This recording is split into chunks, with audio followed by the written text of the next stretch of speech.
We are live now. Okay, then. This is the first episode of the Bullshit Busters.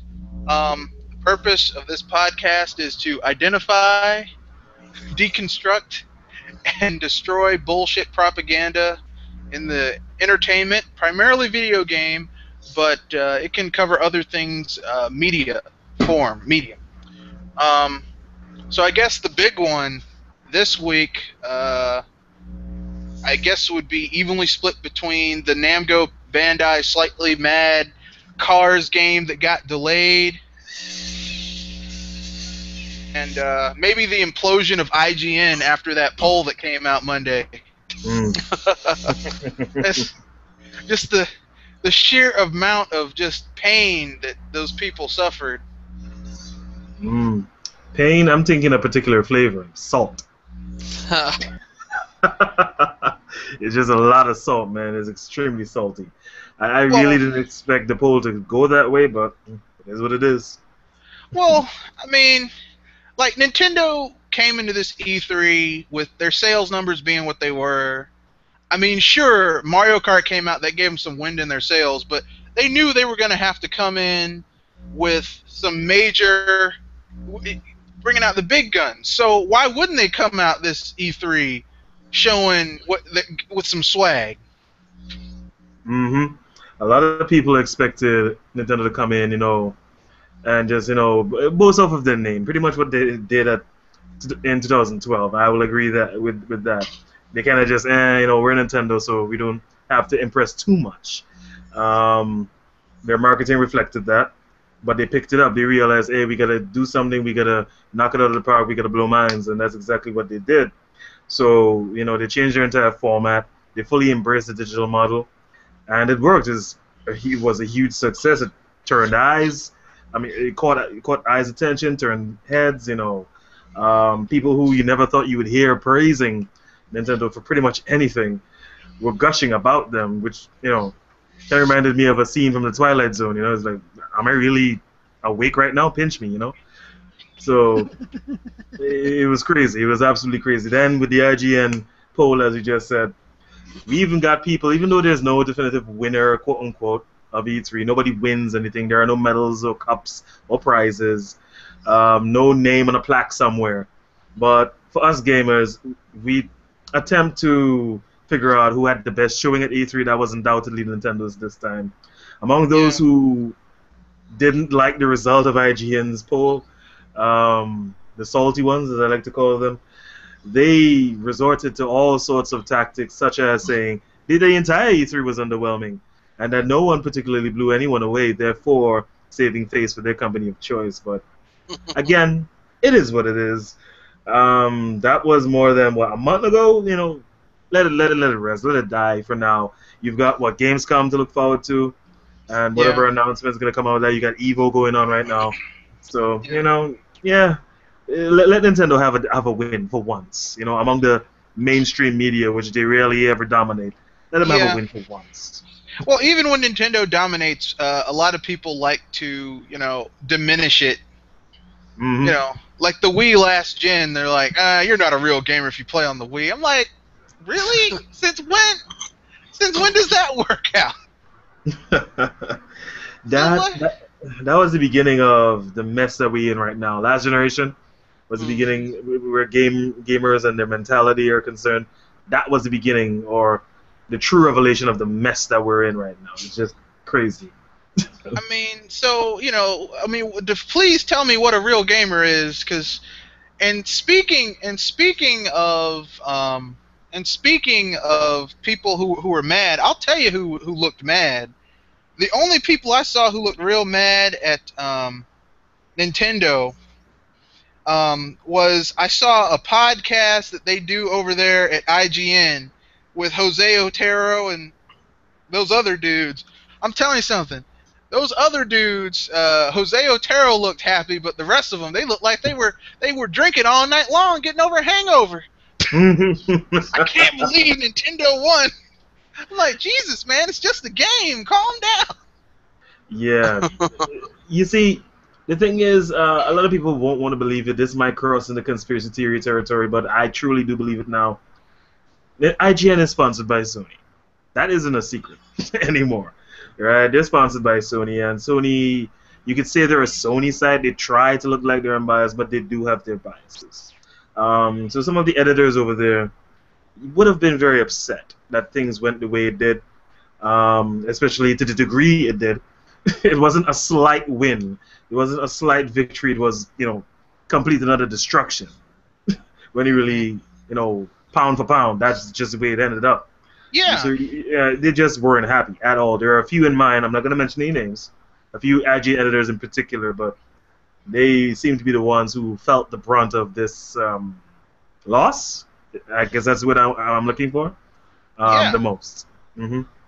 And the thing is that I was talking to someone. I was like, look, as many T-shirts as Phil Spencer kept on switching out of during that Microsoft conference, should have had a T-shirt at the end of E3 saying, look, my company went to E3 and got its butt stomped by Nintendo, and all I got was this stupid T-shirt. Well, he couldn't plan his wardrobe because Nintendo had to go on. Not that far. But he should have gotten one made. And I mean, later on this week, I was like, No Man's Sky looks awesome, as does some other game, Grim Fandango Remastered. Turns out those games are going to be hitting PC, Linux, and Mac. So it's like, please stop telling me things are exclusives. Please. There's a reason they said console exclusive. Console is the keyword there. Yeah. I mean, that's always been a huge problem for me with Sony's direction with the PS4 thus far. It seems as if they don't want to give those who are on the fence, because you're always going to get your original install base. You're always going to get those who are Sony first and everything else after, right? But for those on the fence, those who you need to convince to buy your newest machine, they've been failing at every turn. Little Big Planet was impressive. I liked the way it looked. I liked the presentation they had on stage. But then I found out that I could get it for the PS3 as well, which I do not own, but it just doesn't make sense for those who already have a PS3 to go out and buy a PS4 to play a game they can access on their already owned machine. That's like everything. And it's this. The sad thing is that Sony has revealed some stuff this week, especially from Shuhei Yoshida. I'm like, dude, put a muzzle on this dude so he stops talking, because some of the dirty secrets he's been airing, you guys really just please stop. You're damaging your reputation. Yes, there are some things that people say about Shuhei Yoshida, and there's one thing I gotta say about the man. He's honest. He's honest. I've not really seen him, blatantly lie before to say, you know what, this is clearly an untruth, and you're switching things up to make your company or your division look good. He doesn't really do that. There's some stuff he shouldn't be sharing, like, only 30 or 40% of our first-party games make money. Dude, seriously. Yeah. The Vita, you can find lots of other... Look, we know that the Vita has gone the way of every other handheld that has gone up against the Nintendo one. It eventually, the support tapers off, and after about 1 or 2 years, it gets buried in the graveyard. But, Okay, this is very strange coming from me, because you know my stance on the Vita. I never liked the thing. I've been making fun of it for the last, maybe, 1.5 years, 2 years straight. But let me switch things up a little bit. Let's just counter myself a bit. Let me see a positive word for the Vita as a machine. I've had the chance to use one. A friend of mine recently bought one. It is a solid machine. Oh, yeah. However, Sony doesn't seem to know what to do with it in terms of marketing, in terms of image, in terms of exactly what's the purpose of this machine.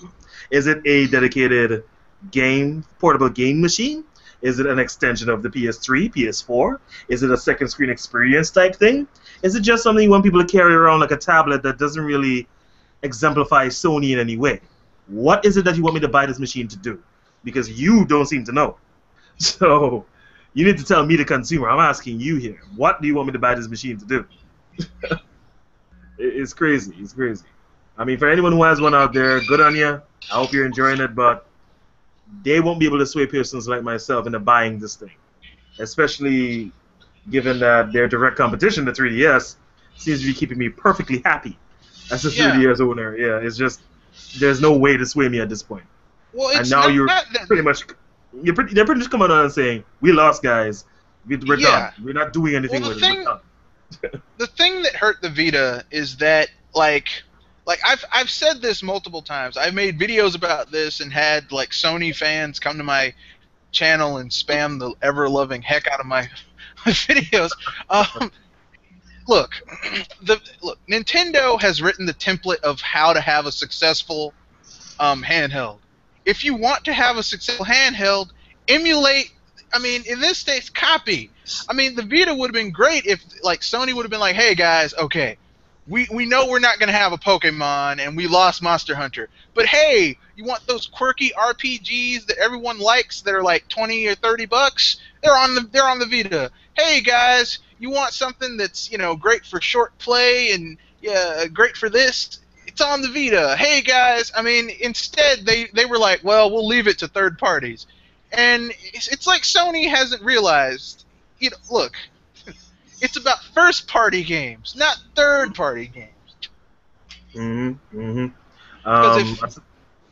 Aside from that, like I said before, they should have kept. They should have tried. You said it right. You pretty much nailed it on the head. They should have kept it. They should have emulated what Nintendo's doing. Entirely copied them. It's not as if they're a stranger to copying Nintendo. Just saying. But anyway, they should have copied the strategy they had with their handheld and put games on there that people want to play on the go. What I mean by this is people don't necessarily want to play Uncharted on the go. Uncharted strikes me as I'm at home. I'm sitting in front of my big screen, my television, with my surround sound blaring. That's the kind of experience Uncharted screams, not necessarily handheld, if you get where I'm coming from.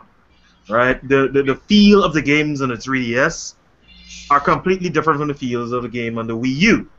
Yep. There are two different, completely different worlds in terms of what you aim for, in terms of, the feel of the games. People don't want console experiences on the go. They want on-the-go experiences on the go. If that makes any sense. No, you're right. You're absolutely right. The thing about the thing is that, as you were saying, Sony copies Nintendo on everything except for the stuff that really, really matters. Like, like if they had copied the handheld, they would have just. I mean, would the Vita have dominated like the 3DS is doing right now? Probably not, because those memory card prices are just killing. But oh yeah. But it definitely would have had a place. I probably would have gotten one, especially if it had backwards compatibility. Because, I mean, there are a few games on the PSP that seem to be kind of cool, like that Daxter game. Yeah. But oh well. I mean, I bought one, and then I played it for like 2 days, and the game that I was most excited to play was Tearaway, so it was the only one that I actually bought with the system. It took me 6 hours to complete it beginning to end, and I completed it with like 85% total. At that point, I kind of played around with the system. I explored the free PlayStation Now games. Not PlayStation Now. What was it? PlayStation Plus, yeah. So I had that, and I was just like, you know what? This system is just not for me. It's just not, because it doesn't have that Nintendo magic feel to it. No. It just wouldn't work. Agreed. It's like Sony doesn't. It's like Sony didn't sell their own product. Like, hey guys, it's got a touch screen on the back. I'm like, yeah, but what? And the thing that really hit me was like a year ago, they had this article like everywhere where the in-house first-party developers were like, we don't really want to work on the Vita. I'm like, let me tell you something. I guarantee that if you went over to Nintendo and Iwata went down to Miyamoto's office and said, look, man, I want you to make a 3DS game, Miyamoto would be like, sure, I'll make a 3DS game. I mean, what type of prima donnas are these people that they're like, oh, we're not going to make a game for the handheld because we don't want to waste our time on that, And now that Shuhei Yoshida has taken the rag off the bush with the fact that something we've all been saying for years, Sony's first-party games don't sell that well, so how can they be that good? These same prima donnas are getting their butt on their shoulders about that. and and don't want to make games for a system that desperately needs some first-party games. Desperately. Definitely, man, definitely. Sony as a whole right now, where the PlayStation 4 is concerned, Vita is dead. I mean, there is no doubt about it. It's dead. People have been touting it for years, but now finally we can say, as a sure fact, undeniable, it is dead. But with the PS4, before that hype train slows down and people start thinking, Oh, it's slowing down right now. Well, it's slowing down right now. Before it stops, they need to, give people a reason to, keep considering their purchase of the PS4 a wise decision. They can't just go on the hype forever, because that launch hype, that graphics hype and most powerful machine hype, those 8 cores and all of that nonsense, all of that is slowing down. Is going to stop eventually, and so we need to do something to keep people thinking positively about this machine when that happens. Because if it catches them with their pants down, I'm sorry, but that's probably going to be a blow that probably Sony's gaming division won't be able to shake off quite so easily, or maybe at all. Mm-hmm. Well, I mean, that's just how it is. I guess now that we've talked about Sony's not making money on their first-party games, and the Vita's not, it's followed the. And I know a lot of people are going to get mad at me, but as I stated earlier, if we were broadcasting then. Can't exactly remember if that was the case. This is what happens to all the handhelds that have gone against the Nintendo one. Basically, the support tapers off, and then after about a year or two, it just dies. It withers on the vine. I know some people get mad when you say that, but look, if you've been gaming for longer than 10 or 15 years, we've all seen it. Every new handheld that comes out is a Nintendo one. Man, it's going to totally destroy whatever Nintendo handheld's out. And it's like, yeah, okay, you're right. All right, okay. I'll believe it. Yeah, sure. Yeah, that brings me back to another bit of BS this week. When I think it was IGN posted an article saying PlayStation 3, PS Vita, and PlayStation 4 hit over 100 million sold. PlayStation brand obviously doing very well. Well, if you flash back about, 8 years? A little bit less? Maybe the PlayStation 2 plus the PSP, well, those systems sold more than double that. Yeah, they did. So it seems to me there was a bit of a decline. The fact of the matter is that, no matter how much BS, speaking of BS from Sony, them telling people, well, we're having a shortage of Vitas in the U.S. because of demand. And after I promptly picked myself off the floor and sewed my appendix back into my body because I was laughing so hard, I was like, well, I'll believe that when I see sales numbers for the Vita, because Sony has not released sales numbers for the Vita yet. They refuse to release sales numbers. So we don't know how many they've sold. We know it's doing relatively well in Japan. We don't know what it's doing in Europe, North America, South America, other places outside of Japan. So yeah. The thing is, how the hell can you have a shortage of the Vita in exactly? That's the thing that gets me.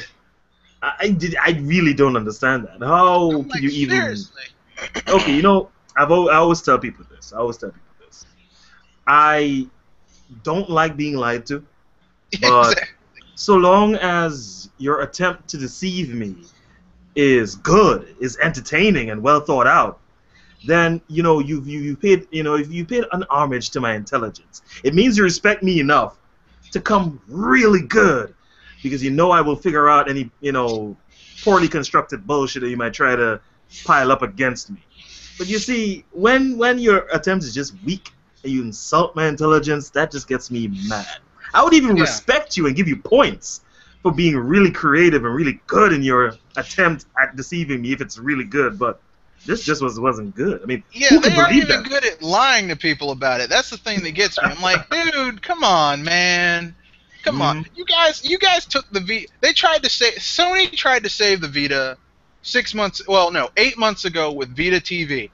They tried. They really did. They were like, okay, we can't sell these Vitas. Okay, here's what we're going to do. We're going to take the Vita. We're going to pull out the guts, destroy whatever extra functionality it had, and give you like a micro console for the Vita. And it sold pretty well for like 2 weeks in Japan, and then it bombed in Japan. I mean, absolutely bombed. And now they're bringing it. Wanted one, bought one. Yeah. It's bombing. I mean, it just. I'm like, come on, man. Come on. This brings it right back to what I said. Sony doesn't know what to do with the Vita. They just don't know what to do again. So at this point, they're just conceding defeat, throwing their hands up to the air and saying, you know what, that's it, we're done. Just stop wasting people's time, Sony. Just look. I would prefer Sony to just drop the Vita and start putting some of their effort into, I don't know, making some high profile. I don't know about high quality because thus far the first party games that have come to the PS4 are rather lackluster. But I mean, even announced, I'm not even considering Knack and Killzone, but I mean just announced, hey guys, you want to play these remastered games that you already played last year on our other console? Not particularly, no. Look, if you've played Last of Us once, that's enough. I can only take. I haven't played it, but you know, I could see not wanting to play it twice from what I've seen of it. I'm like, well, you know, you experience it once, it's good. Yeah. Well, the thing is that everyone's like, oh, it's such a masterpiece. I'm like, it's Look at Joel. That's Nathan Drake. You know, that is Nathan Drake, about 30 years of hard living, like 20, 30 years of hard living, a lot of drinking, and with a 5 o'clock shadow. That's Nathan. I mean, sure, it's a different character, but it's Nathan Drake. And the stealth system in that game, oh, God. Man, it is absolutely ridiculous, man. But we're not just seeing it from Sony alone. We're seeing it from the third parties as well. Third parties, yeah. Yeah, Microsoft too. Yeah. You're seeing it from everyone, man, from everyone. Whereas, you know what, we released this game a year, 2 years ago. Here it is again, just a little cleaned up. It's crazy. I mean, they're definitely going to get those who had not experienced the games. Yeah. Right? They're going to get those guys. They're going to get a few double dippers as well, who decide to pay twice. But I mean, are the ends going to justify the means? I guess is what I'm trying to ask. Are you really going to make that much, more money from this same game that would justify the re-release? I don't think so. I just don't think so. But who knows? Who knows? I can't cite numbers to back my point up. I can only say that, it's just not going to do well again. I really do not want to. The thing is, it's like, okay, if you're going to do a remaster, like, okay, I'll tell you I'll tell you 3 games that if they remastered them, like either completely built them from the ground up and with a new graphical engine would sell gangbusters, okay? 2 of them are Square Enix IPs. If Square Enix took Chrono Trigger and rebuilt it from the ground up, same general art style, so Akira Toriyama, Armor Bird Studios made the character models, but like made it fully 3D, like how a lot of their modern games are, but still cel-shaded, people would buy the hell out of that game. The same thing with if they redid Final Fantasy VII in a more modern graphical engine, people would buy the hell out of that game. But you see, the games you mentioned here that deserve remasters and people would buy the hell out of that, it would make sense. We're talking about Square Enix here. Square Enix hasn't made sense in a long time. No, they don't. Square Enix just basically, they're like, hey guys, whatever. Oh, you would really like to play this game? Well, you guys really want you guys want a decent Final Fantasy game, whether it be on mobile, on 3DS or console? Well, guess what? We're gonna give you a Monster Hunter ripoff with Final Fantasy classes. I mean, not only that, man. Not only that. Come on, man. the original Tomb Raider, right? So they brought it out. They published that, I believe, right? Correct Yep. me if I'm wrong. Good. And it didn't do well. They tried to blame the development studio. Then they remastered it for one reason or the next. I can't say why. Released it on the current gen systems. And now they're bringing a sequel to it. So I'm like, at which point did this game, its predecessor, do well enough to justify a sequel? Weren't you the ones complaining it didn't sell well enough and you didn't recoup your losses based on the production cost of the game? So why the sequel? Now, I'll tell you why the sequel. It's very simple. Because right now, it's just a graphical upgrade, and they have the same asset, so it's cheaper to make a sequel. And even if it sells like 2 or 3 million, it was much cheaper for them to make because they didn't. Because, I mean, you have to remember, the new Tomb Raider that Square Enix published, that Tomb Raider is using like one of their newest graphical engines. It was very expensive to make, very proprietary, and, you know, because Square Enix wants to branch out of what is their strength. You know, they don't want to make high-quality JRPGs anymore. They want to, you know, make other types of games that aren't their wheelhouse for some odd reason. I'm not sure why. But whatever. Like I said, Square Enix has ceased making sense for quite some time now. They just, I just don't even try to understand them anymore. It's just a waste of brain matter. Yeah, yeah. I mean, trying to figure out why they do what they do is amazing. So, I guess another BS topic I'll bring up is gameplay difficulty. Gamers like to call a lot of different modern games hard. They're like, well, Dark Souls is hard, and, you know, this roguelike game is hard. I'm like, look, if you grew up playing NES and Atari games, those games were hard. Those games are brutal. They broke your spirit. Those games were like, I'm talking about games where basically you had memorized everything down to the last level, and you had made it farther than you'd ever made it before, and then like a few bosses wiped you out, and then you know, you basically lose your final life, and you have to start all over again. I gotta take a phone call. You guys can continue really quick. Okay, sure. I'll pick it up from here. You want hard? Let's talk the original Ninja Gaiden game. Let's talk Contra, one of the original ones, without the code, no cheating. You know, we can talk all of that. We can say things like R-Type, and you know, I'm going across different genres here. If you notice, those games were definitely hard in what they were. They worked. They were functional, but they were definitely very difficult. Games now, you know, like this Dark Souls I keep hearing about. I've seen gameplay from Dark Souls. I've seen it over the internet, YouTube, and so forth. I've seen someone play it live. And all I can say about that game is that not so much that it's difficult to say, you know, difficult for difficulty's sake. It's more like they just built the game. They built the game against the player in that sense. The game itself seems to be built to build the illusion or to cast the illusion that it is difficult, but really and truly, if certain more modern features and, you know, things that have come into play in this modern era of gaming were included in the development process of that game and in the final form of it, then it would not nearly be as difficult.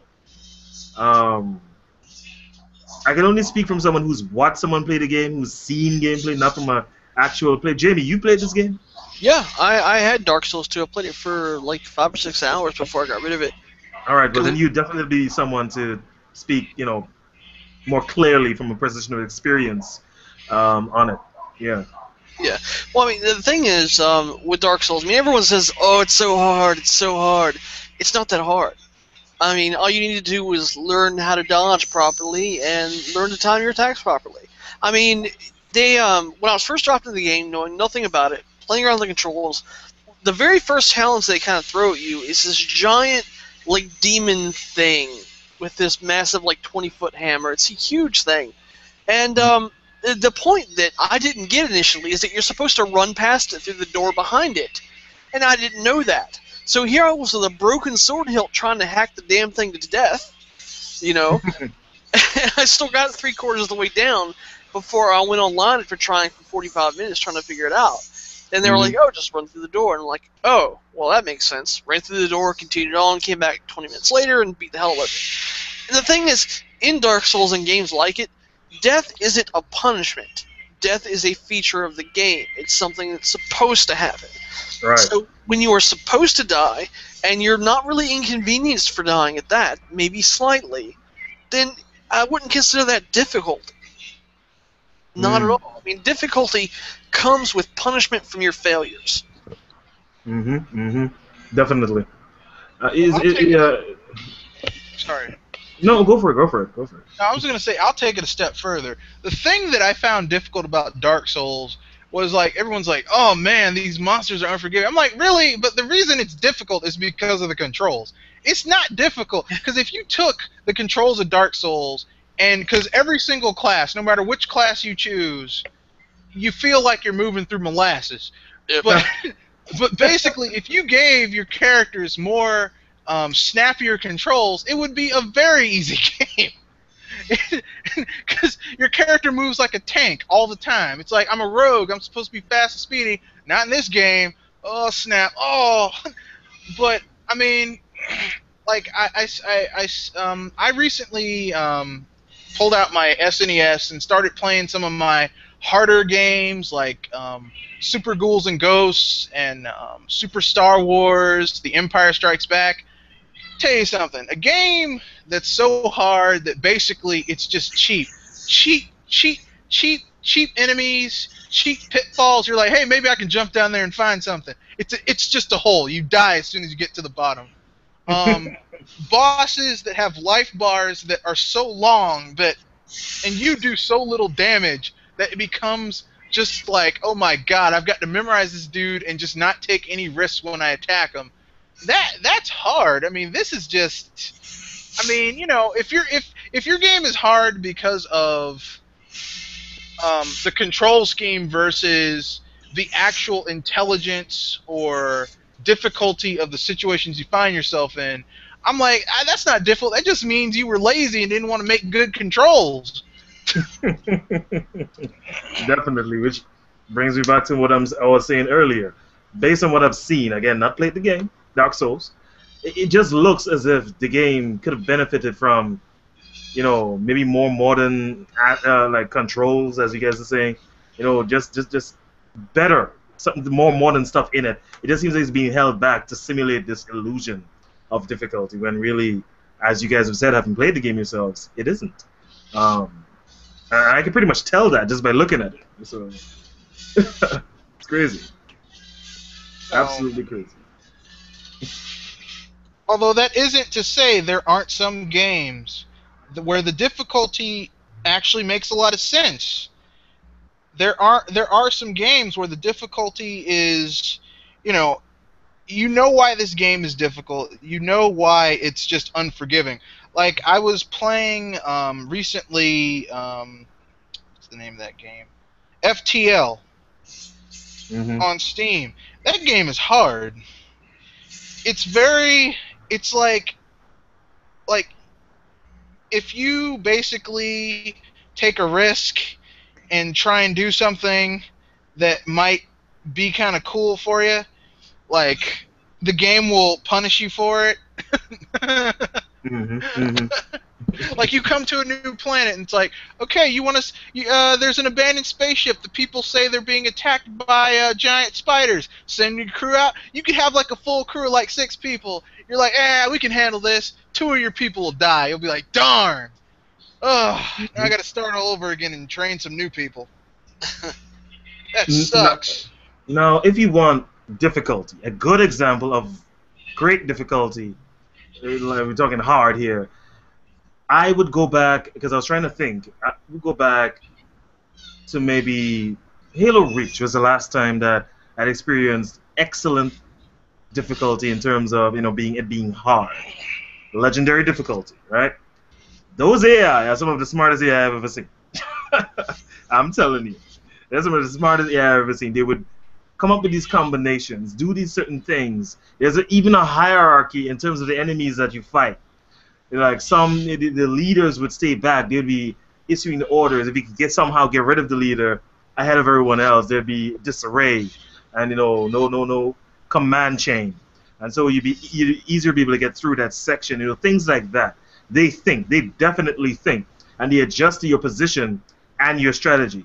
Also, something I realized is that with games, most games, when you die and you respawn and you have to try it again, the game typically sticks to the same strategy, and you can pretty much repeat what you did the last time, accepting your mistake, which caused you to die.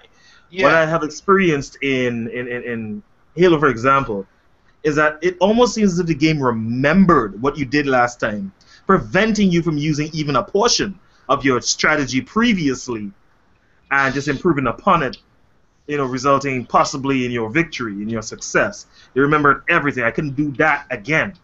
Like, I'll pretty much have to take the game off, like power down and power back up, in order to use the strategy again. That's what I realized on Legendary difficulty.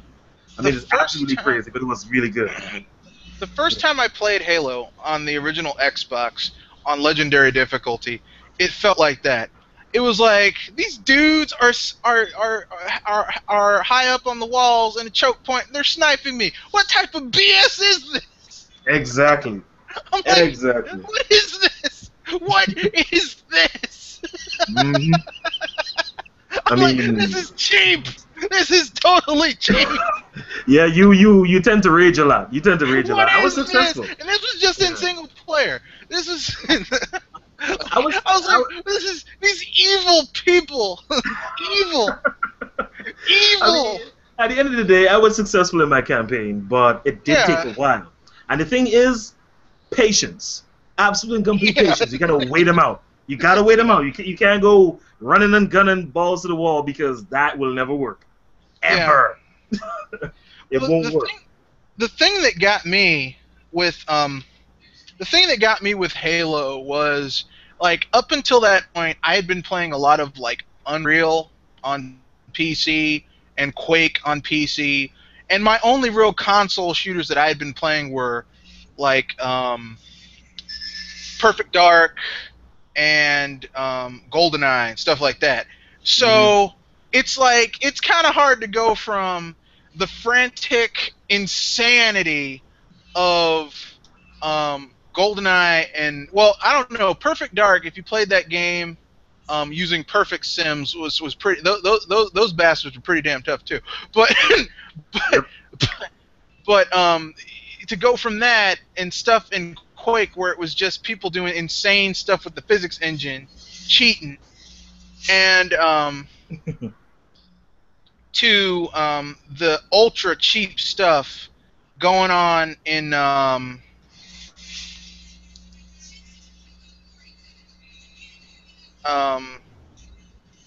Legendary mode in Halo. Yeah. An example of what I wanted to bring up here is the difficulty in Halo to me in Legendary, even though it incited a lot of anger, brought up a lot of rage from me, I still thought of it as a good example of, difficulty that was at sometimes fair and could be overcome given enough perseverance and patience. An example of bad AI, I'm going to stick to the same genre here, in shooters, is Call of Duty. Right? I know a lot of people don't give a rat's ass about the single-player campaign of Call of Duty. They just jump straight into the multiplayer. But as someone who at sometimes enjoys what the single-player campaign has to offer, I can comment on the hardest difficulty over there, which I believe is Veteran. Right? But here's the thing. In Halo, you can see that the AI is attempting to use the assets that they have, use the soldiers that they have. You can tell that orders are being passed from one AI to another, again, a hierarchy in terms of attack, who takes orders from who, and what they do in certain situations, their behaviors, and so forth. But that's just them trying to outwit you and use what assets they have, as in if they have 10 people on there, and 5 of them are of, a commanding class, the other 5 are grunts, then, that's what you have to deal with as the player. You have 10 things you need to kill in order to move forward and be successful. In Call of Duty, on the other hand, you get into a situation where you encounter a hut, and this hut has 20 people inside, and they're just running out. They've got the secret of space-time displacement. That's why they can all fit in there. Now, Exactly. I'll tell you the things that I hated in the original Halo. Mm-hmm. More than the grunts, more than the snipers, hell, even more than the arbiters. That damn flood. Those SOBs exploding into little dudes and running up on me and blowing up.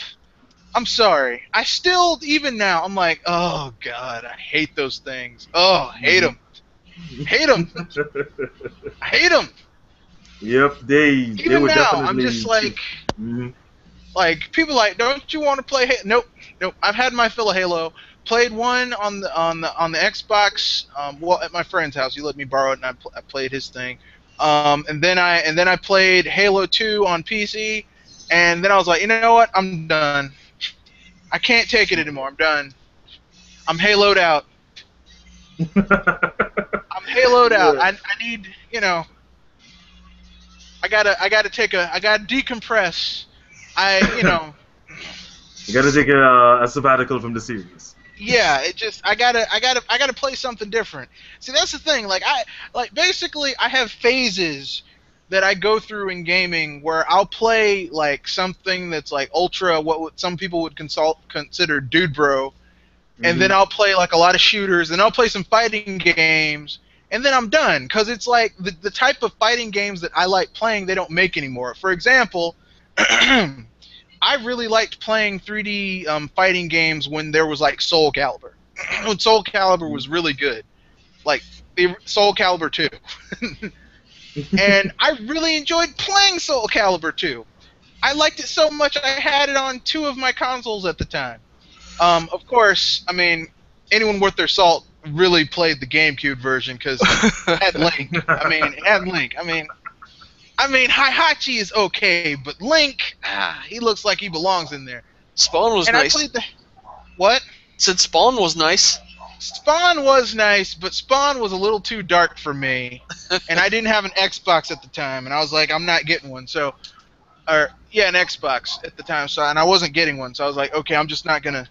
And then basically, Soul Calibur became more Street Fighter-ish,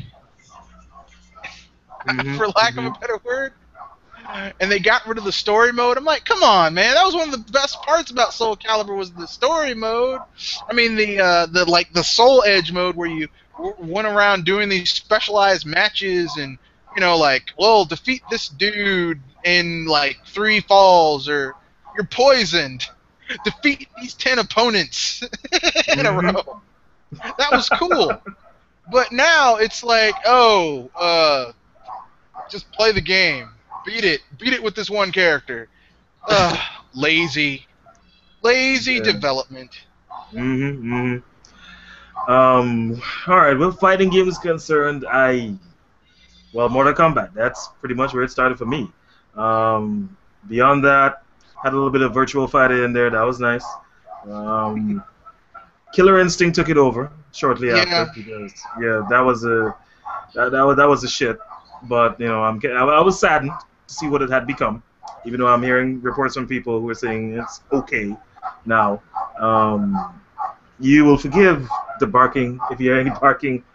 These freaking neighbors' dogs, man. I don't know. I like dogs. They choose the worst actually, time. no, that's not true. I like puppies. Puppies just, especially when they're at that size where like their teeth haven't come in yet, and they bite you, and in their head they're like tearing up your hand, but they don't have teeth, so it's really they're just gumming the heck out of it, and you're like, oh, come on, man, it's so adorable. Yeah, but fighting games, I mean, they're good for a while, but after a while, you need competition. You need someone to play against. You need someone who's at your level or greater. If you don't really have that, they kind of lose their flavor. I suppose online fixes that, but fighting games, among all that I do like, I believe it would be the lowest in the genres that I absolutely, like to play for extended periods of time. Yeah. I mean, Smash is an exception, but it's not really a fighter at the same time.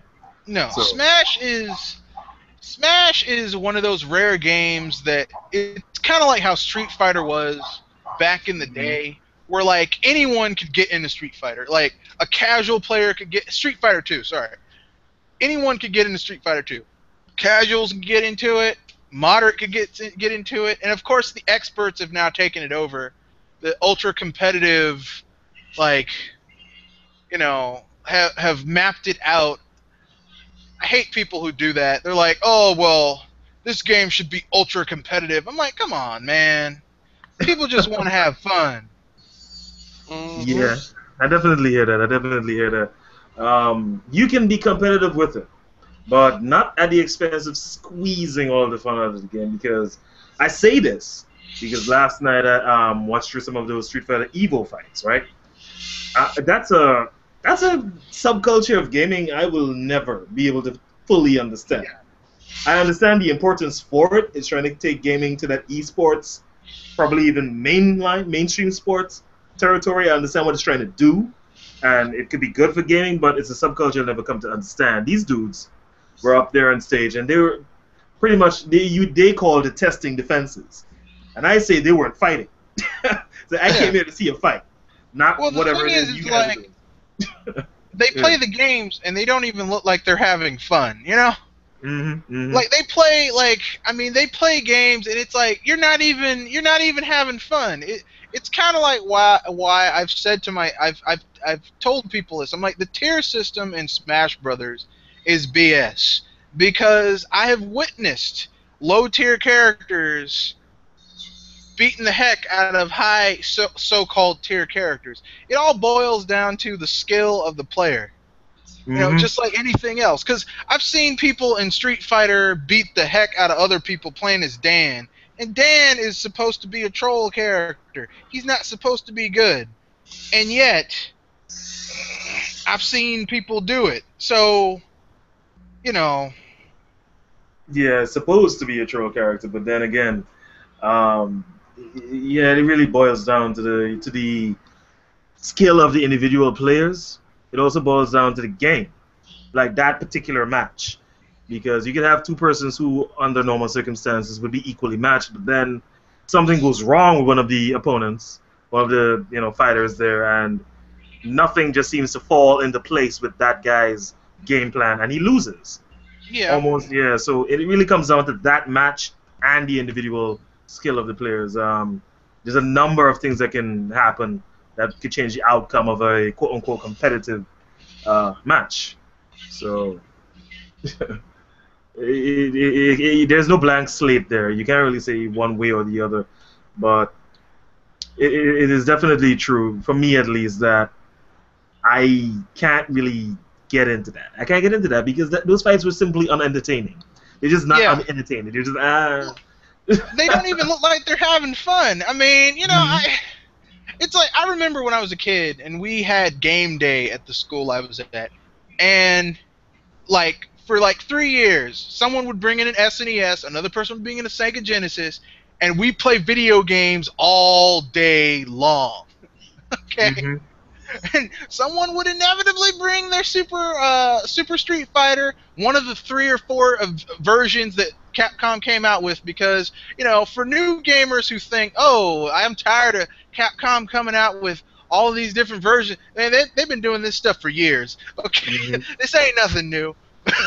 It's almost part of Capcom's legacy at this point. Yeah, it's kind of like what they do. They come out with multiple versions of games that people get tired of, but will not come out with multiple versions of games that people really want, like a Breath of Fire or Mega Man. So that's just rival schools. That'd be nice. Yeah, rival school, anything except just more Street Fighter, or heck, I'd even take a Final Fight. Yeah, they just milking the hell out of certain franchises, but that's Capcom, man. This is yet another company that doesn't make any sense in their decisions. I guess that's why they found themselves in the position they're in. Yeah, they want to. They're like, we need money. I'm like, look, if you people hadn't put that money into that mobile development studio made all that money off of Monster Hunter and put the money in. That's just stupid. Definitely. But they just seem to think that mobile is the future. Personally, I think mobile is a cancer, but that's just me. Yeah. You're close. You're close. It is. Well, I mean, it's not that mobile isn't a viable part of the industry, but the thing is, these people want to pretend like mobile is the second coming of gaming. It's not. It's not. Hardcore gamers aren't playing mobile games. Exactly. And most casual gamers, they might start on mobile, but if they're going to keep on gaming, they're going to move on to a console or proper handheld. So, I mean, I don't understand it. What game was it from? I forget the name. From Mistwalker. That had all this hype behind it, and then it was revealed to be a mobile game, and just flat, just like the balloon pop, just let out all the air. I forget the name. Terra. I know what you're talking about. It's supposed to be Sakaguchi's next big thing, but I want to say Terra Battle. Am I right there? That's what I want to say, but I'm not sure. That sounds familiar to me.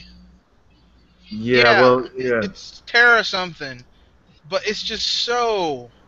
You wouldn't believe how disappointed I was when I woke up that morning, thinking, okay, this is gonna be great. This is the next Sakaguchi game, awesome mobile. I'm like, oh, come on, that was literally the first words out of my mouth. Like, really, a mobile game? Come on, man, get out of here with that. Now I know it's getting time for you to slip out to go join your other podcast.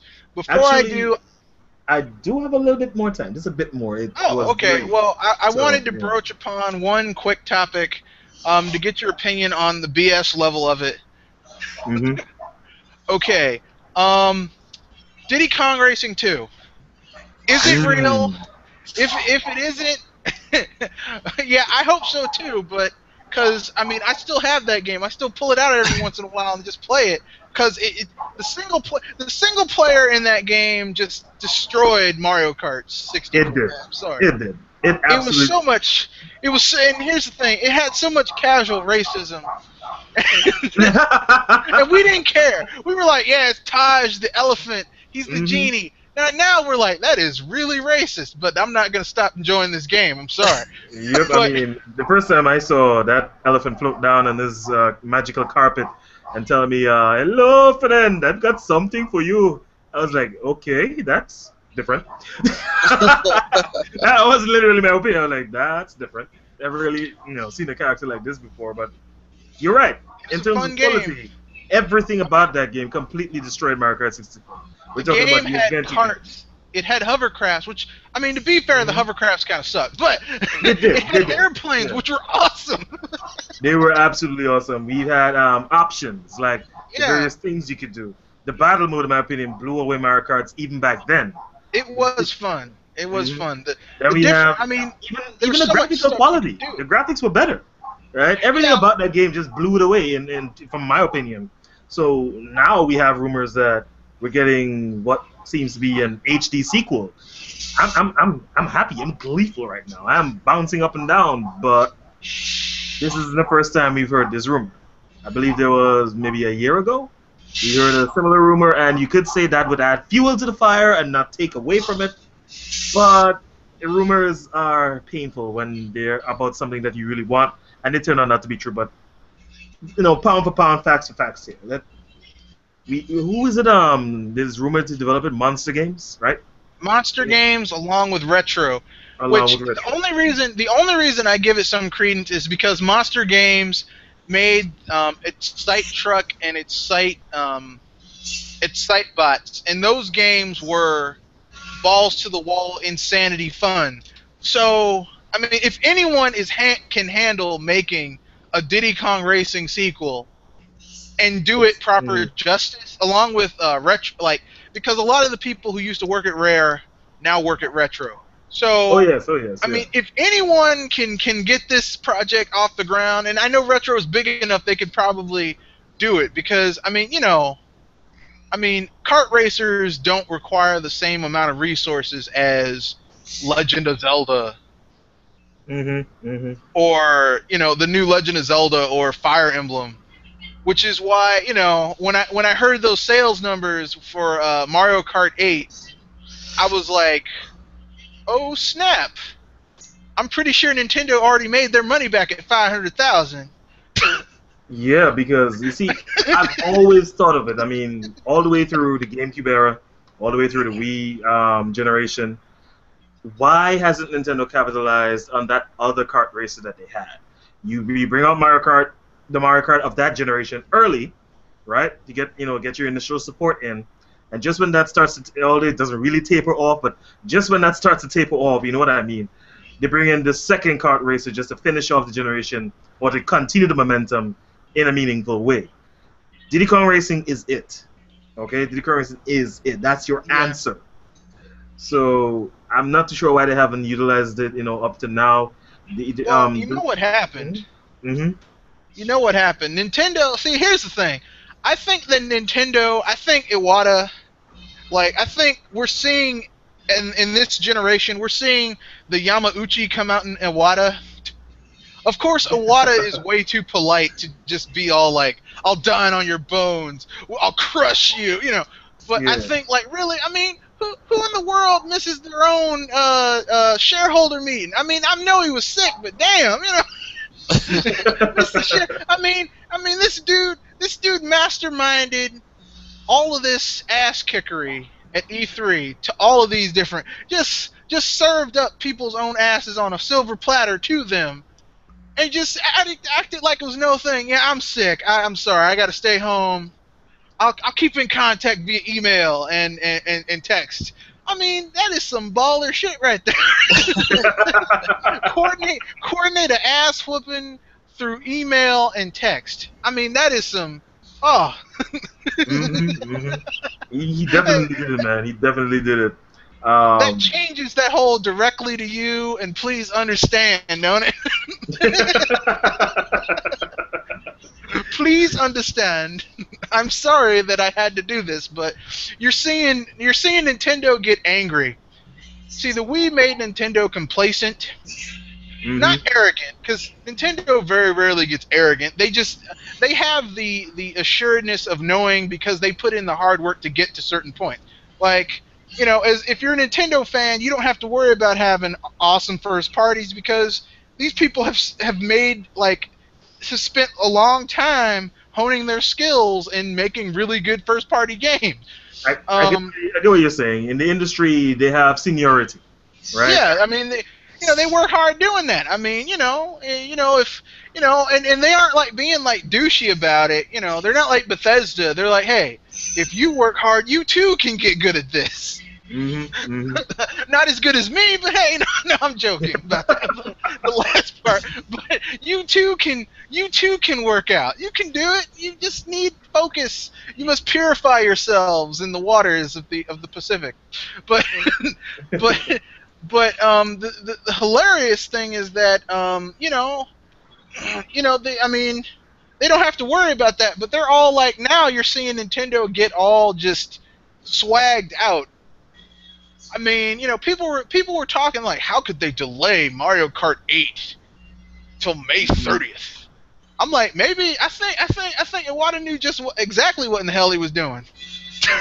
At first, I will admit I was one who wasn't really part of that decision. I was like, I was looking forward to this holiday. It was supposed to be last holiday. I was really looking forward to this. How could he delay it that far?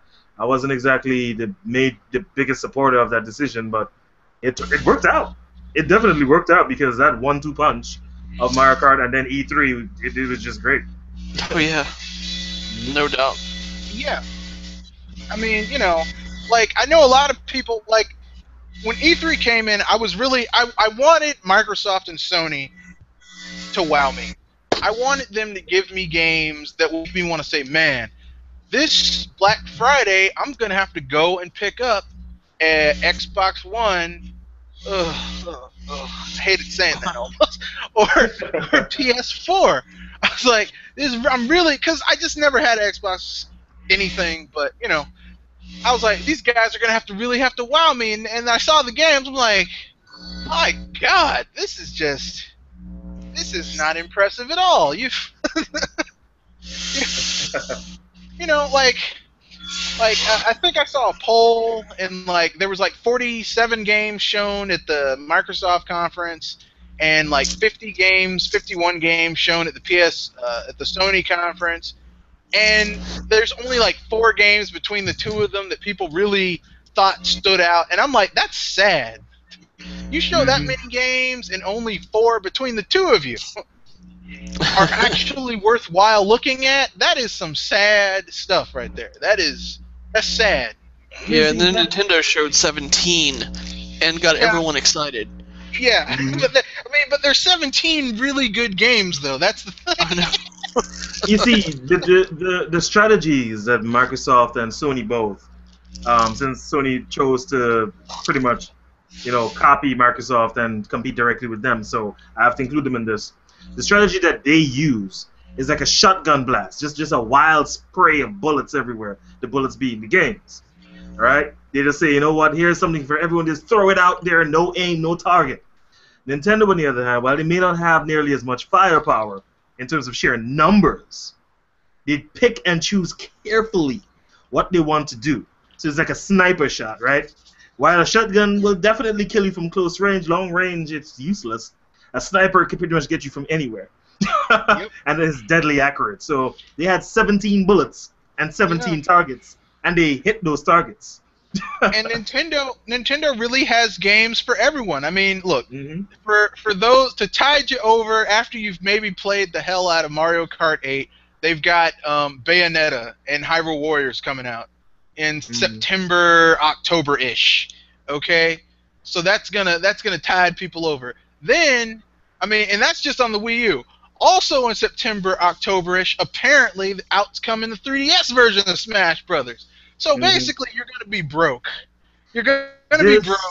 Between September, once that calendar slips on over from August to September, my wallet is gonna be dreading. Yeah. What's going to happen next? Because Nintendo's gonna be getting my money. Currently, I can't tell you how I'm gonna pay for all of this.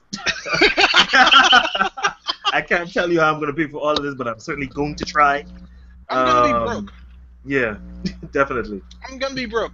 And the thing is, it's not even like it's like I budget a certain money. I'm like a certain amount of money. I'm like, okay, I know I'm gonna want this, so I'm gonna like put this aside. Then I don't have to worry about anything.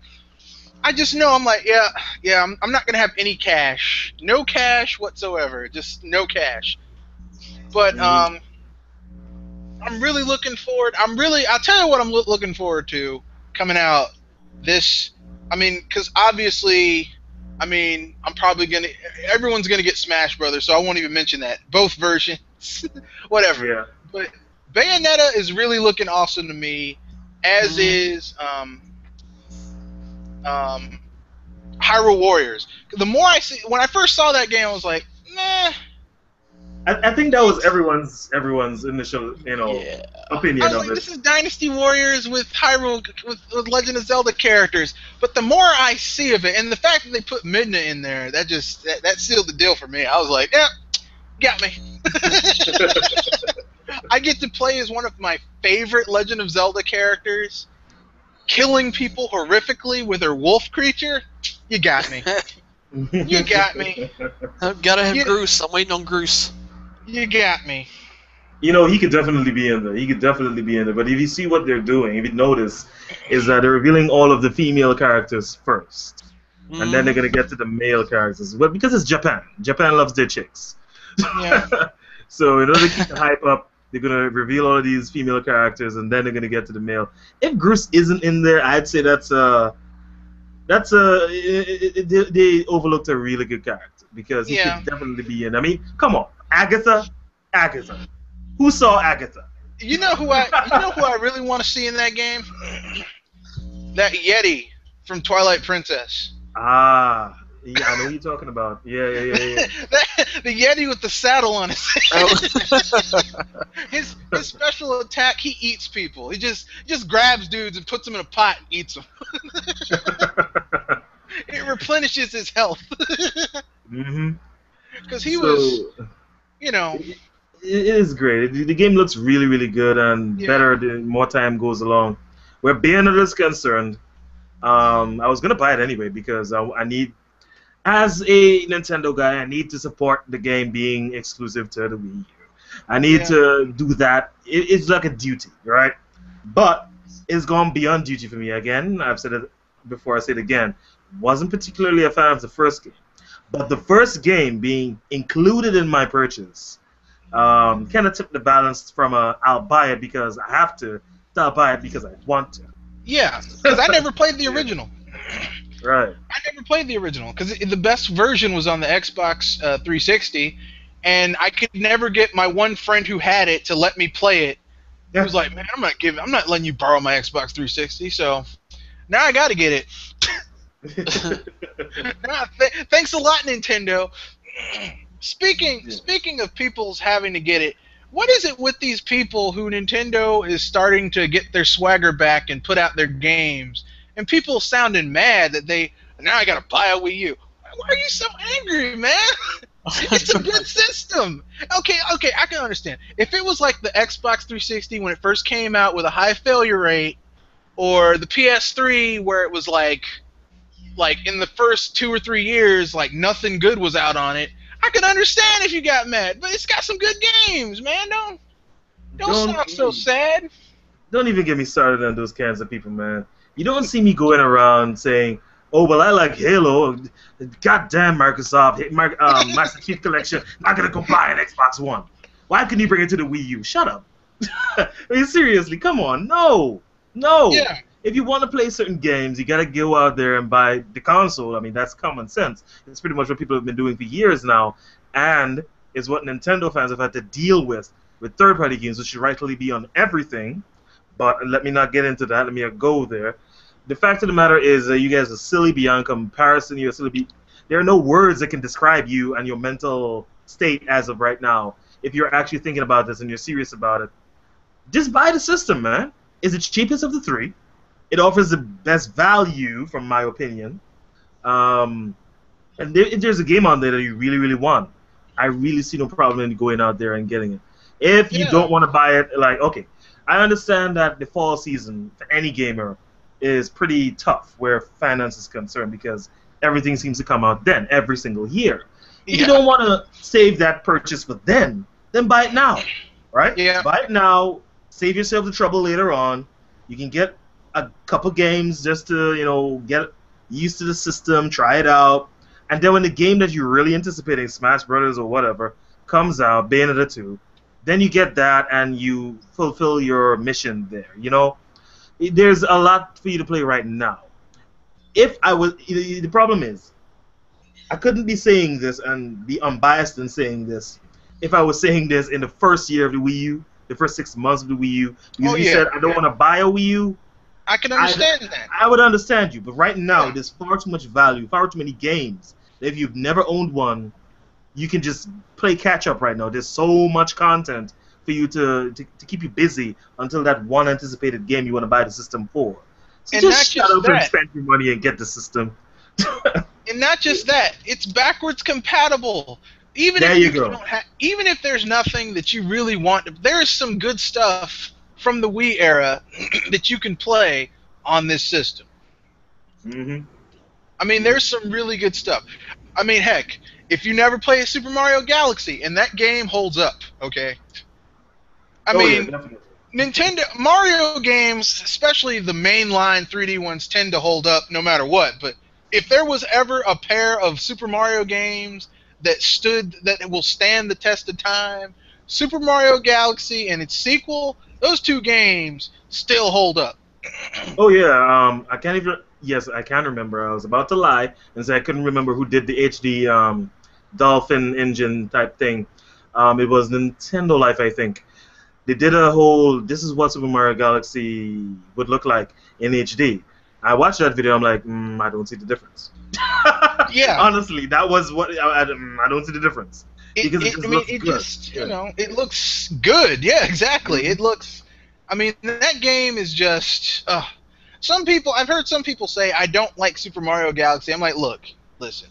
It may not be for everyone. It might not be as open world as Sunshine was, But I mean, where were they going to go? They already did open world. What else could you do in a 3D Super Mario world except mess with the physics? Mm-hmm. I mean, where else could you go? True. And now they've done the next unthinkable thing and introduced multiplayer, albeit local, into what used to be a purely single player experience. So again, and HD because first HD. So again, what else do you do? Exactly. What else do you do? Yeah. I mean, whatever new. Well, they've already gone. They've made. They're using the Super Mario 3D Land 3D World engine to make a non-jumping platformer with Captain Toad's. You can't jump in this game. Good luck. Like I think that Nintendo secretly trolls people, because I know people who were like playing Super Mario 3D World and they were like, this game is too easy. I'm like, just wait until after the third or fourth world. Mm-hmm. Or even better, try some of the Star, Mushroom, and Fireflower levels and Champion Road. Then come back and tell me how easy that game is. Man, I was beating my chest with pride. Once I got through the original 8, I was like, come on, I'm a Mario god. You can't touch me. Then I get to those space levels, like, okay, all right, turning your game up a little bit. And then there's Champion Road. Humbled. Yeah.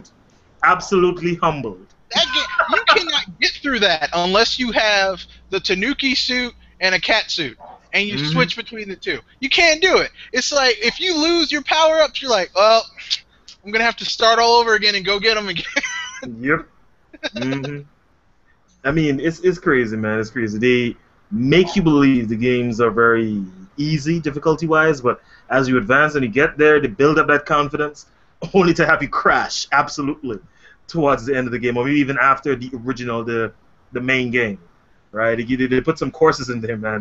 You wonder, who put this together? I mean, what was the inspiration to put this piece of torture into this game? Why? Why did he do it? Yeah, it's crazy. It's Champion Road is one of the, like, literally, someone at Tokyo EAD is a sick man.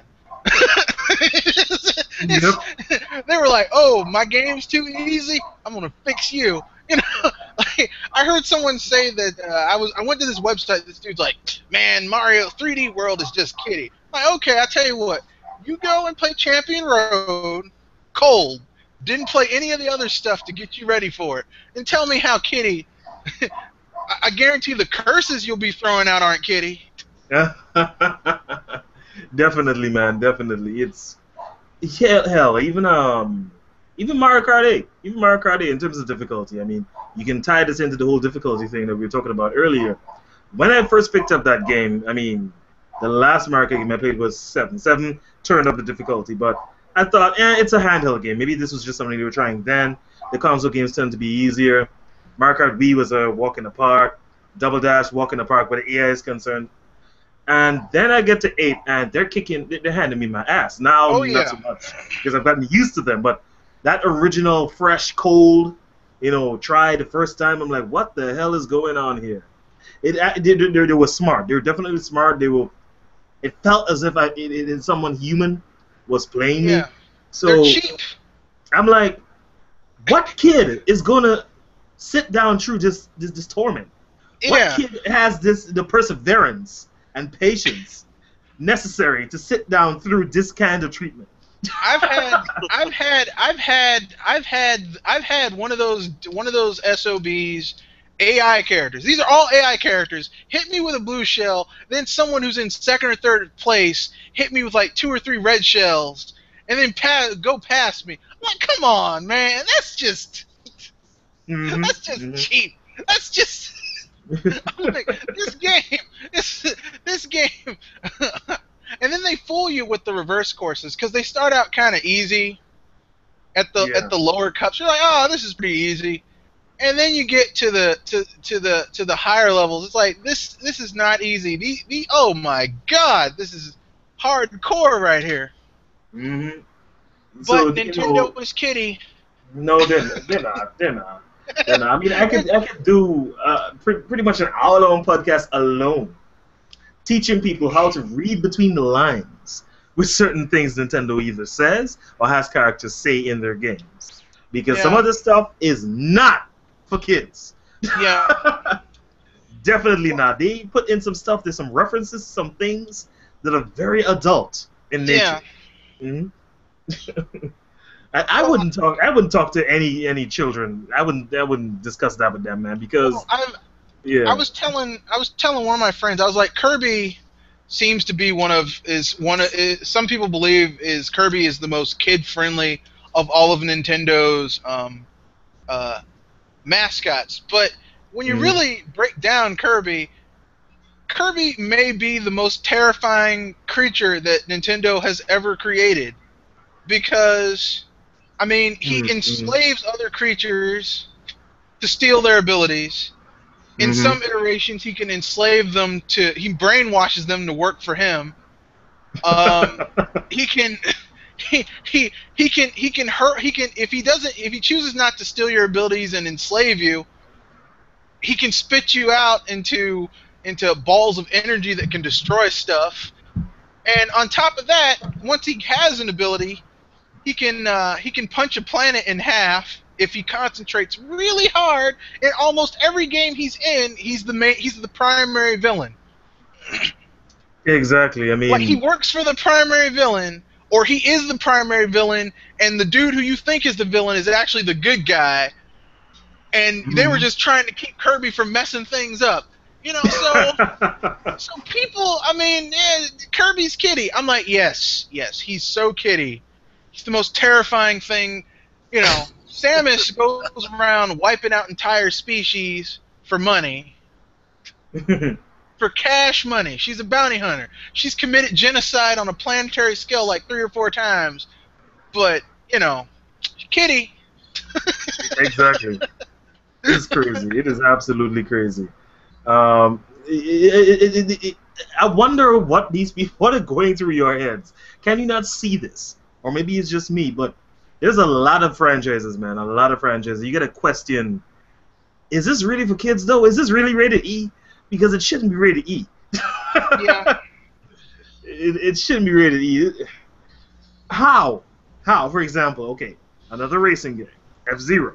You guys want a new F-Zero, right? But some people think, you know, F-Zero's kitty, you know, it doesn't have that edge. It doesn't have that, you know, that adult feel or whatever, right? Nintendo's kitty overall, and all their franchises are as well by extension. But you have a Grand Prix, you have a racing tournament or whatever, where there's a tournament where the goal is actually to kill the other racers. Not to disable their machines, but to kill the other racers. Because don't tell me, Death Race from F-Zero X, right? Don't tell me that you are going at 2,000 miles per hour, and then you do that spinning maneuver, or the ramming maneuver, the side ram maneuver. You hit this dude off of this track that's magically floating possibly thousands or tens of thousands of feet in the air, and he falls down in the city below, explodes upon impact, that guy's alive. You can't get me to believe that. I'm sorry. Or the people that he landed on are okay. Or the people that he landed on are okay. That was murder. That was cold murder. Yeah, it's like Mute City. I mean, it's like you just crashed into a city. I mean, I don't know if that was the residential district, but people were probably working in those buildings, man. Just kill those people, man. That's terrible. That's terrifying. I mean, then you might say, yeah, but, you know, people crash in NASCAR. Yeah, they do. But the point isn't to kill them. Yeah. Yeah, you don't try to crash in NASCAR. Accidents do happen, right? But in F-Zero, that person's dead. There's no way you can get me to believe that person's alive. That person is dead. Like, crazy. Sometimes it's to your best benefit to bump someone off in F-Zero, especially in GX. It's like, yeah, he won't be bothering me anymore. Yep, dead. He's dead. That's what he gets for messing with Captain Falcon. Is Captain Falcon really a hero? I've never heard any. All I know is that apparently he drives around in a red, white, and blue vehicle, primarily blue, and some other dude is his rival, And apparently, according to the manga, he can Falcon Punch someone so hard that he can blow up a galaxy. Allegedly. Allegedly. Allegedly. I don't know if that's true, but I do know that Captain Falcon is 100% a speed maniac. Okay, you know what? Captain Falcon isn't so much of a hero. If you recall, going back to Smash Bros. Brawl here in the Subspace Emissary, remember his intro? He came in and killed all those Pikmin. Killed all of those Pikmin. He didn't give a damn. He didn't give a damn. He's like, yo, I'm striking my pose here. You gotta relax. But chill out, dude. Yeah, chill out. I'm here to save you. Mm-hmm. I'm here to save all of you. He isn't so much of a hero, man. He isn't so much of a hero, man. Get out of here with that. I don't know. I will say this much, though. Captain Falcon has some of the best taunts I've ever seen in Smash Brothers. And, I mean, this proves how much of character design that Sakurai and his team is, like, really good at doing. Because almost all the characters in that series look like kind of like how they play. You know what I mean? Mm-hmm, yeah. Like Captain Falcon, I mean, before they slowed him down in Brawl, always looked like he was like about to burst into some insane speed, which makes sense. I mean, he's an F-Zero racer. I mean, that's kind of like what he does. Yeah. A lot of these franchises, man. You can even take Mario, for example. Mario's a good guy, right? Wrong. No. Mario's not a good guy. Mario is a psychopath. Yes. He's a serial murderer. He lights people on fire Mm-hmm. and curb stomps his enemies to death. And before GTA ever came out, like on PC, because this was in Super Mario. In 2, you could steal people's rides. In 3, you could steal people's rides. But in Super Mario World, you could literally steal a dude's cloud car and like jack his ride. I mean, that's some terrible stuff. Absolutely terrible. When you really think about it, looking back at the original Mario Brothers.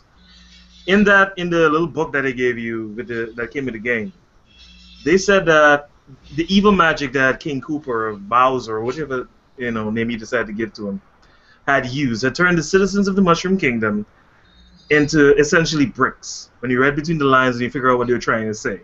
And here's Mario busting all these bricks trying to get to King Koopa to defeat him. So he inadvertently committed genocide right there. Then there's the whole Koopa thing. Even coming out, and I mentioned this where Mario Kart is concerned, right? So sure, okay, Koopas, you haven't exactly gotten along with Mario and all of that. But here you are actually using the shells of the dead enemies as weapons in your kart racing tournament. Wait, what? That is crazy. You're using the husks, the dead bodies of vanquished enemies as something to throw at people in your kart racing tournament. That doesn't make any sense at all. That's hardcore. It is. How you know. That's how you know. I think Mario was in Nam, personally speaking. I think he's a Nam veteran because that's some Nam stuff right there. That's some Heart of Darkness, Apocalypse Now stuff right there. Yep. You can't say it's kiddie, man. You just can't say it's kiddie. And then they rub salt in the wound on top of all of that, and then they invite Koopa Troopa into the tournament as a competitor. Really? It's like, really? We're using your dead brethren as items, and we have you here as a racer. Well, okay then. I think it's about time for you to go, Zen. So if you want to do your sign out. All right. Well, it was good talking with you guys. Some Mario stuff, some Nintendo stuff, cutting the bull, as I would say, on some of these subjects here. It was really good being here. You can head on over to the ZGZ if you want to. Check out what I have over there. If you like what you see, subscribe. If you don't, give it another chance. I'm sure you stick around anyway. But that's just about it, guys. Stay cool. I'm out. Okay, then. Zendo has just left us Nintendo, the Zen Gamer. So I guess we'll wrap this up with our final topic, um, and then we'll call it a day. So I guess the final topic would be, in my opinion, um,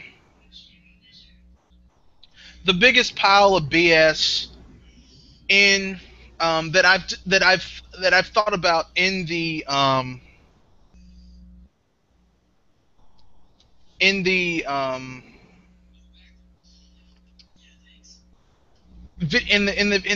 video game industry, which is, you'll hear a lot of people who left Nintendo who like went on to other stuff. They say Nintendo has left me behind, like like Nintendo has left me behind. Nintendo, Nintendo let me down. Nintendo, um, dropped the ball. I'm like, what are you talking about? Nintendo, I mean, they've been making the same high-quality games they've been making. As a matter of fact, if you really think about it, the quality of their games has gone up over the years. Oh yeah, I mean this one is this one has so much BS. It's off the sphincter scale. It's ridiculous because Nintendo is, at its core, it's a game company that's always made its money off of making games for everyone. Yeah. So as people that grew up with Nintendo and Super Nintendo are getting older, and even in 64, they're like, well, Nintendo's not growing with me. Well, yeah, but you realize all those people that are now enjoying the Nintendo systems that didn't play the older stuff? Yeah, Nintendo is catering to you somewhat, but, these kids and these families are still their bread and butter. So it's ridiculous you're demanding Nintendo to grow with you, even though they're a company with their own interests trying to continually expand their audience. Well, I mean, go ahead. Sorry. No, that's basically where I was finished up. Well, the thing is like they've always, literally, their games, they're Mario games. Yes, I know for a lot of people, Mario 3 will always be like one of the jewels of the golden crown of Nintendo, but I mean, you cannot tell me that Mario 3, on a technical level, is better than Super Mario World. You cannot say Super Mario World is better than Super Mario 64. You cannot say Super Mario 64 is better than Sunshine. You cannot say Sunshine's better than Galaxy. You might prefer one, but on a sheer technical and polished level, as time has progressed, Nintendo has made better games. I mean, yeah. So when people say, "Oh, Nintendo," no. You have moved beyond Nintendo. You've fallen into the shallow BS hype of other systems. Like, you believe that you need, like, I've heard people say, well, if a system doesn't have multiplats, since when are multiplats the primary reason to buy a system? I mean, I know. I mean, it's the reason why you like certain singers over other singers is because they sing their songs a certain way. They have their own hits, their own ways of doing it. That's why. I mean, I've never in my life heard people say, well, they need to, and I mean, I've watched Nintendo for many years. I've been a primary Nintendo gamer for many years, ever since it was like the first console my parents bought for me. Not the first console I played, but the first console they bought for me. And I mean, they always seem to have, some serious high quality gaming. The hardware might not be the most powerful, although that's only a recent convention, because most of their other consoles were pretty powerful. The SNES was pretty powerful for its time. The N64 was pretty powerful for its time. The GameCube was definitely powerful for its time. Yeah. And the Wii, despite many people's grudges against it, was a super GameCube, and the GameCube was no slouch. No. It just wasn't at the level of the PS3 or 360, and that's what people knocked it for. Yeah, but I mean, here's the thing. We've seen all of these so-called next-gen games coming out on the PS3 and Xbox 360 that skipped the Wii, and I mean, a lot of these games were some of the most half-baked, half-assed made games I've ever seen. And that's no joke, folks. Yeah, no kidding. Like I mean, some of their stuff, especially with Sony trying to basically just regurgitate the same games they released in the last year or two, and then slapping a remaster on the box. I mean, that's just ridiculous, and people should already be getting fed up with it. But there's so many people just buying into it, and it blows my mind. They think this is totally cool and okay to do, and excited to buy a game for a second time at full price, mind you. Well, like I said, I mean, it's so next gen. I get to play the same shit I was playing last gen, just with slightly better graphics. So next gen. I think the hype train for the Sony system is winding down, and I think that ultimately Sony's gonna have to, that old saying, Sony's gonna have to shit or get off the pot. And I don't see them. I mean, look, we've already seen them drop support for the Vita. And I don't think they're going to drop support for the PS4, but I mean, they've been firing developers, or developers have been leaving. I mean, and the wrong. I mean, if anyone should be fired, it's David Cage with all those movie games he keeps on making that are so expensive, but some of them don't even break $1 million. I know they didn't pay for themselves. Hey guys, this is I got William Dafoe and Ellen Page.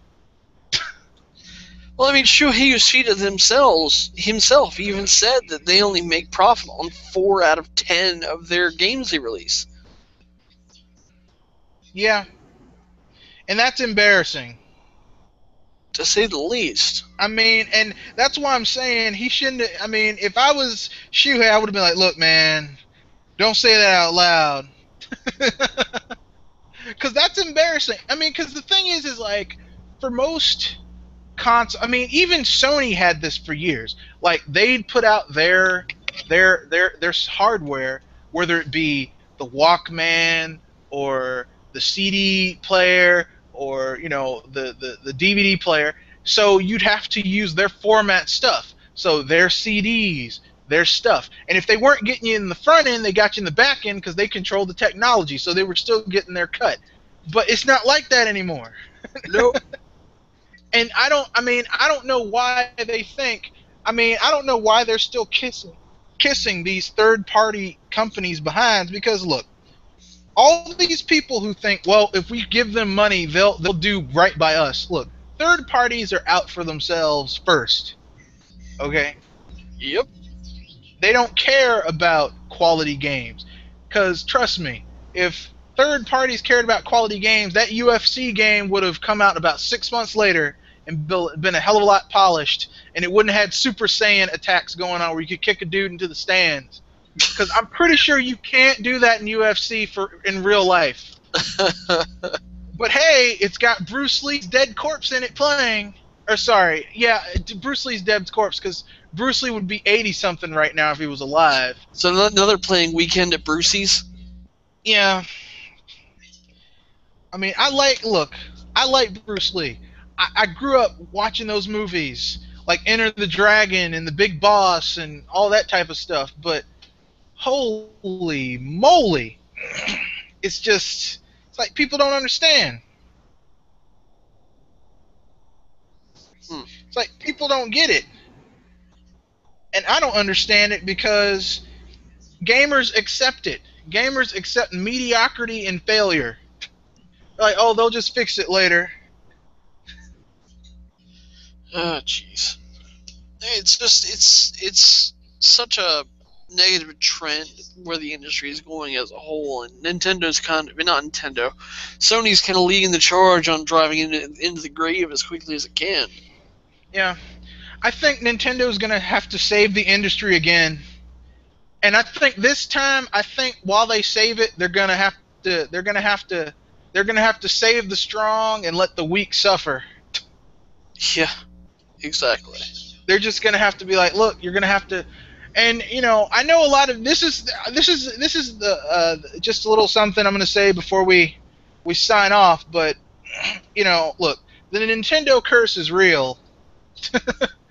I know a lot of people think, oh, that's just, look, every company who's done wrong by Nintendo, almost every company who's done wrong by Nintendo, long down the line, something bad happens to them.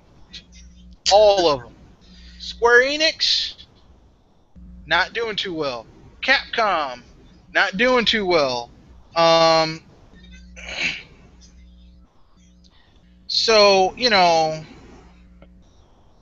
THQ, they were talking junk. Oh, we can't put this on a Nintendo platform. Oh, really? You can't? Really? Well, you don't have to worry about doing that anymore because, unfortunately, your company doesn't exist anymore.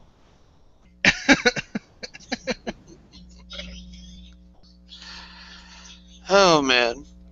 I don't think it's just a steady march of time, driving them all in business in an unsustainable business model that everyone thought was a good idea at first. Well, here's the thing. I'm not going to say Nintendo so much because I think Nintendo, when they money hat desperate people. like Itagaki. Like, I remember Itagaki. I read this article where Itagaki's like, well, I couldn't have done this 10 years ago. Of course you couldn't, because your face was surgically implanted in Microsoft's behind. But you see, when you were shopping around your game that no one wanted to use, that when after THQ went under, you see who saved your ass, don't you? You see who saved your bacon? Old Papa Nintendo. Dad had to bail your ass out, didn't he? And you were sitting here talking shit about Dad, weren't you? Dad don't know nothing. Look, Dad helped you out, but you had to do the shame walk. But desperate people, we all been there. Justin. We all been there. You reach that point in your life where you say something smart to your parents. You're not really grown at that point, but you think you're grown. And you leave the house, and you got to come back, and your parents just, they give you that look. You got to do the shame walk. Like, oh, shit. but I mean, Itagaki, and he's like, well, we had an argument. I mean, look, listen, okay. The foremost first-party developer wants to give you some advice on making your game. I'd listen to them. I mean, look at all the great games Rare made when they listened to Nintendo. Mm-hmm. Look at all the great games they've made since they've been away from Nintendo. See the difference? I mean, there's a clear... Look, the Nintendo difference is clear, okay?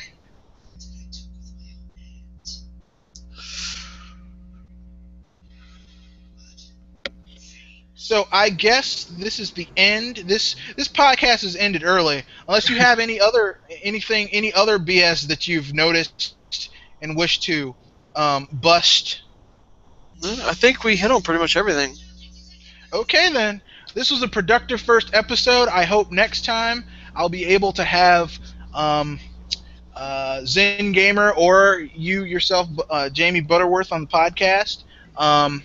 You guys were awesome. There were some other people who wanted to come in, but apparently it wouldn't let me invite them. I have no idea why, so alas, such things have happened. But this one was great, and with that, I bid you adieu. If you would like to do your sign-off, Butterworth, Jamie? All right. Well, it was great fun. Always fun talking about whatever BS is going on in the industry. And what, not necessarily what we can do about it, but how we can examine it closer. But as always, I'm James Butterworth. Be sure to check out my channel, Butterworthy. Always some good stuff going on there. Thanks for having me. Okay, cool. All right, and we are...